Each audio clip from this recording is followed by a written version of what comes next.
ಇನ್ನು ರಾಜಕೀಯದಲ್ಲಿ ಏನೆಲ್ಲ ಬೆಳವಣಿಗೆಗಳಾಗ್ತಾ ಇದೆ ಅಂತ ನಾವು ನೋಡ್ತಾ ಹೋಗೋದಾದ್ರೆ ಇದೀಗ ಕಾಂಗ್ರೆಸ್ನಲ್ಲೂ ಕೂಡ ಒಂದಷ್ಟು ಡೆವಲಪ್ಮೆಂಟ್ಸ್ಗಳಾಗ್ತಾ ಇದೆ. ರಾಜ್ಯ ಕಾಂಗ್ರೆಸ್ನಲ್ಲಿ ಶುರುವಾಗಿದೆ ತಿಂಗಳ ಲೆಕ್ಕಾಚಾರ.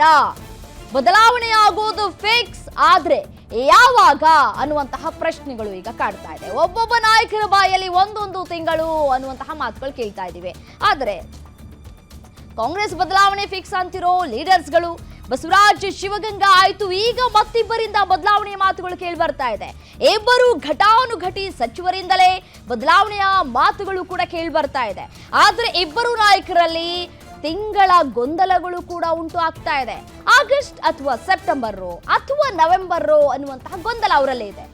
ರಾಜ್ಯ ಕಾಂಗ್ರೆಸ್ನಲ್ಲಿ ಶುರುವಾಗಿದೆ ತಿಂಗಳ ಲೆಕ್ಕಾಚಾರ. ಈಗಾಗಲೇ KN ರಾಜಣ್ಣ ಅವರು ಕೂಡ ಸ್ಫೋಟಕ ಹೇಳಿಕೆಯನ್ನ ಕೊಟ್ಟಿದ್ರು. ಆಗಸ್ಟ್ ಅಥವಾ ಸೆಪ್ಟೆಂಬರ್ ಅಲ್ಲಿ ನೋಡಿ ಭಾರಿ ಬದಲಾವಣೆ ಆಗತ್ತೆ ಅನ್ನುವಂತಹ ಮಾತುಗಳನ್ನಾಡಿದ್ರು. ಅದಕ್ಕೆ ಇದೀಗ ಬಸವರಾಜ್ ಶಿವಗಂಗಾ ಆಯ್ತು, ಈಗ ಮತ್ತಿಬ್ಬರ ಬದಲಾವಣೆಯ ಮಾತುಗಳು ಕೂಡ ನಾವು ಕೇಳ ಸಿಗ್ತಾ ಇದೆ. ಸಚಿವರಿಂದಲೇ ಬದಲಾವಣೆ ಮಾತುಗಳು ಕೂಡ ಕೇಳ್ತಾ ಇದೆ. KN ರಾಜಣ್ಣ ಅವರು ಕೊಟ್ಟಂತಹ ಹೇಳಿಕೆ ಈಗ ಸಾಕಷ್ಟು ಸಂಚಲನವನ್ನ ಕೂಡ ಉಂಟು ಮಾಡ್ತಾ ಇದೆ. ಕಾಂಗ್ರೆಸ್ನ ರಾಜ್ಯ ರಾಜಕೀಯದಲ್ಲಿ ಏನಾಗ್ತಾ ಇದೆ ಅನ್ನುವಂತಹ ಕುತೂಹಲಗಳು ಕೂಡ ದಿನದಿಂದ ದಿನಕ್ಕೆ ಹೆಚ್ಚಾಗ್ತಾ ಇದೆ. ಕೌಂಟ್ ಡೌನ್ ನಲ್ಲಿದ್ದಾರಾ, ತಿಂಗಳ ಕೌಂಟ್ ಡೌನ್ ನಲ್ಲಿದ್ದಾರಾ ಅನ್ನುವಂತಹ ಪ್ರಶ್ನೆ ರಾಜ್ಯ ಕಾಂಗ್ರೆಸ್ನಲ್ಲಿ ಇದೇ ವರ್ಷ ಆಗುತ್ತಾ ಕ್ಷಿಪ್ರ ಕ್ರಾಂತಿ. KN ರಾಜಣ್ಣ ಸತೀಶ್ ಜಾರಕಿಹೊಳಿಯಿಂದ ಬದಲಾವಣೆಯ ಮಾತುಗಳು. ಆಗಸ್ಟ್ ಸೆಪ್ಟೆಂಬರ್ನಲ್ಲಿ ಭಾರಿ ಬದಲಾವಣೆ ಅಂತ ಹೇಳಿ ರಾಜಣ್ಣ ಹೇಳಿದ್ರು.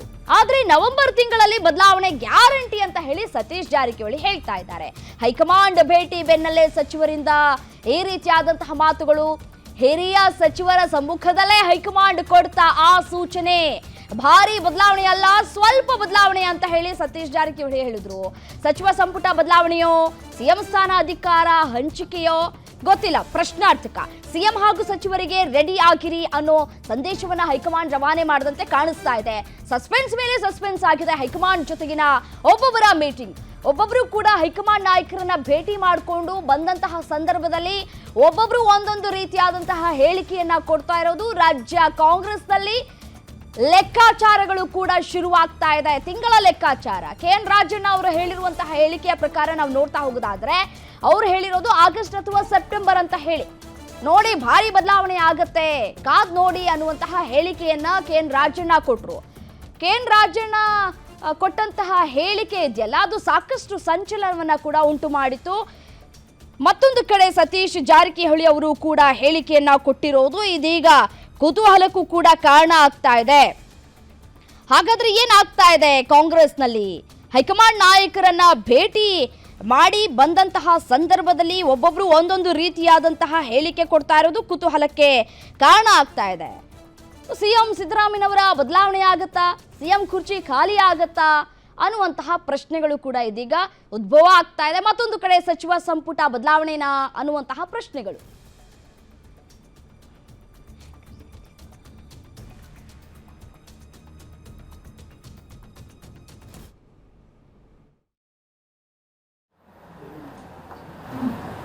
ಆ ಥರ ಏನು ನಮಗೇನು ಅನಿಸ್ತಾ ಇಲ್ಲ.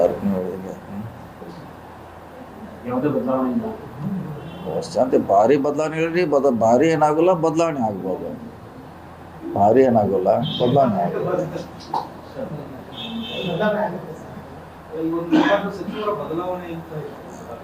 ಅದನ್ನೇ ಬದಲಾವಣೆ ಆಗ್ಬೋದು, ಭಾರಿ ಆಗೋಲ್ಲ ಅಷ್ಟೇ. ನಮಗೇನು ಅನಿಸಲ್ಲ ಅಂಥದ್ದೇನು. ಆ ಥರ ಏನು ನಮಗೇನು ಅನಿಸ್ತಾ ಇಲ್ಲ.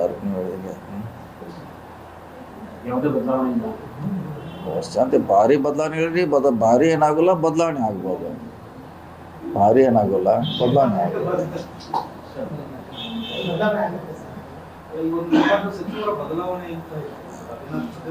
ಅದನ್ನೇ ಬದಲಾವಣೆ ಆಗ್ಬೋದು, ಭಾರಿ ಆಗೋಲ್ಲ ಅಷ್ಟೇ.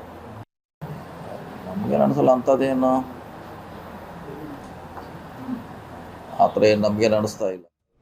ಎಸ್, ಇನ್ನು ಇದೇ ವಿಚಾರಕ್ಕೆ ಸಂಬಂಧಪಟ್ಟಂತೆ ಮತ್ತಷ್ಟು ಡೀಟೇಲ್ಸ್ ಕೊಡ್ತಾ ಹೋಗ್ತಾರೆ political bureau head Maruti Pavagada phone ಸಂಪರ್ಕದಲ್ಲಿದ್ದಾರೆ. ಹೆಸರು ಮಾರುತಿ, ನೋಡಿ KN ರಾಜಣ್ಣ ಅವರು ಆಗಸ್ಟ್ ಅಥವಾ ಸೆಪ್ಟೆಂಬರ್ನಲ್ಲಿ ಬದಲಾವಣೆ ಆಗತ್ತೆ ಅನ್ನುವಂತಹ ಮಾತುಗಳನ್ನಾಡಿದ್ರು. ಈಗ ಸತೀಶ್ ಜಾರಕಿಹೊಳಿ ಅವರು ಕೂಡ ಬದಲಾವಣೆ ಗ್ಯಾರಂಟಿ, ಆದರೆ ಭಾರಿ ಬದಲಾವಣೆ ಏನಲ್ಲ ಅನ್ನುವಂತಹ ಮಾರ್ಮಿಕವಾಗಿ ಮಾತನಾಡಿರುವಂತಹ ಹೇಳಿಕೆ. ಸಚಿವ ಸಂಪುಟ ಬದಲಾವಣೆನಾ ಅಥವಾ CM ಸ್ಥಾನ ಅಧಿಕಾರ ಹಂಚಿಕೆಯೋ ಅನ್ನುವಂತಹ ಪ್ರಶ್ನೆಗಳು ಈಗ ರಾಜಕೀಯ ವಲಯದಲ್ಲಿ ಚರ್ಚೆಗೆ ಗ್ರಾಸ ಆಗ್ತಾ ಇದೆ. ಹಾಗಾದ್ರೆ ಯಾವುದರ ಬದಲಾವಣೆ ಅಂತ ಹೇಳಿ? ರಮ್ಯಾ, ರಾಜ್ಯ ಕಾಂಗ್ರೆಸ್ ಅಲ್ಲಿ ಎರಡು ರೀತಿಯಾದಂತಹ ಒಂದು ಚರ್ಚೆಗಳು ಆರಂಭ ಆಗಿದಾವೆ. 2 ವರ್ಷ ಕಂಪ್ಲೀಟ್ ಆಗಿರೋದ್ರಿಂದ ಒಂದಷ್ಟು ಹಿರಿಯ ಶಾಸಕರು ನೇರವಾಗಿ ಯಾರೆಲ್ಲ ಸಚಿವರುಗಳು ಸರಿಯಾಗಿ ಇಲಾಖೆಗಳ ನಿರ್ವಹಣೆ ಮಾಡ್ತಿಲ್ವೋ ಅಂತವರನ್ನ ಕೈಬಿಟ್ಟು ಹೊಸಬರಿಗೆ ಅವಕಾಶವನ್ನ ಮಾಡ್ಕೊಡ್ಬೇಕು, ಯುವಕರಿಗೆ ಅವಕಾಶವನ್ನ ಮಾಡ್ಕೊಡ್ಬೇಕು ಅನ್ನುವಂತಹದ್ದು ಒಂದು ವಾದ. ಮತ್ತೊಂದು ವಾದ ಶುರುವಾಗಿರುವಂತದ್ದು 2023 ವಿಧಾನಸಭಾ ಚುನಾವಣೆಯಲ್ಲಿ ಕಾಂಗ್ರೆಸ್ ಪಕ್ಷ 136 ಸ್ಥಾನ ಗೆಲ್ಲೋದಕ್ಕೆ ಸಿದ್ದರಾಮಯ್ಯ ಎಷ್ಟು ಕಾರಣವೋ ಅಷ್ಟೇ ಕಾರಣ DK ಶಿವಕುಮಾರ್. ಹೀಗಾಗಿ DK ಶಿವಕುಮಾರ್ ಅವರು ಮುಖ್ಯಮಂತ್ರಿ ಆಗ್ಬೇಕು ಅನ್ನುವಂತಹ ಬಹಿರಂಗ ಹೇಳಿಕೆಗಳನ್ನ ಕೊಡ್ತಾ ಇರುವಂತದ್ದು. ಈ ಹಿನ್ನೆಲೆಯಲ್ಲಿ ಪದೇ 3 ತಿಂಗಳಿಗೊಮ್ಮೆ ಈ ಚರ್ಚೆ ಕಾಂಗ್ರೆಸ್ ಪಕ್ಷದಲ್ಲಿ ಸಹಜವಾಗಿ ಉಟ್ಕೊಳ್ತಾ ಇದೆ. ಆದ್ರೆ ಆಗಿಂದಾಗೆ ಕಾಂಗ್ರೆಸ್ ಹೈಕಮಾಂಡ್ ಎಂಟ್ರಿ ಆಗಿ ನಾಯಕತ್ವ ಬದಲಾವಣೆ ವಿಚಾರಕ್ಕೆ ಸಂಬಂಧಪಟ್ಟಂತೆ ಬಹಿರಂಗ ಹೇಳಿಕೆಗಳನ್ನ ಕೊಡಬೇಡಿ ಅನ್ನುವಂತಹ ಒಂದು ತಾಕೀತನ್ನು ಕೂಡ ಮಾಡ್ತಾ ಇದೆ. ಅದರ ಹಿನ್ನೆಲೆಯಲ್ಲೇ ಇವತ್ತು ಸತೀಶ್ ಜಾರಕಿಹೊಳಿ ಅವರು ಕೂಡ ಬೆಂಗಳೂರಲ್ಲಿ ಮಾತನಾಡಿರುವಂತದ್ದು. ಒಂದು ಕಡೆ ರಾಜಣ್ಣ ಅವರು ಡಿಸೆಂಬರ್ ಇಲ್ಲವೇ ನವೆಂಬರ್ ವರೆಗೂ ಕೂಡ ಅಂತಹ ಬದಲಾವಣೆಗಳು ಆಗೋದಿಲ್ಲ ಅಂತ ಹೇಳಿದ್ರೆ, ಮತ್ತೊಂದ್ ಕಡೆ ಸತೀಶ್ ಜಾರಕಿಹೊಳಿ ಅವರು ಬದಲಾವಣೆ ಆಗ್ಬೋದು, ಭಾರಿ ಬದಲಾವಣೆ ಆಗೋದಿಲ್ಲ ಅಂತ ಹೇಳಿದ್ರೆ, ಅಂದ್ರೆ ಬದಲಾವಣೆ ಅಂದ್ರೆ ಸಂಪುಟ ಪುನರ್ರಚನೆಯನ್ನು ಸಂಪುಟ ವಿಸ್ತರಣೆಯನ್ನು ಮಾಡ್ಬೋದು.